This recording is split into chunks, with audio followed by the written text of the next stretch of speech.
Bilih lepat sok pamomean. Da abdi mah jalmi biasa anu tadi teh saur Nabi nyaeta ari jalmi mah sok kageunaan kalepatan jeung uhila.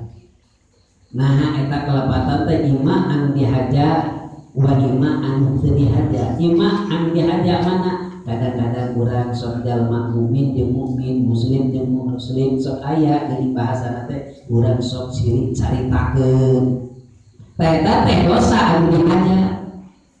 Urang sirik omongkeun osok Bu. Tah ayeuna mah urang bebas. Urang silih lubarkeun lain mungkul dina anu tempat anu ieu, dina luar tempat ieu urang kudu silih bebaskeun. Jeung wargi urang silih bebaskeun.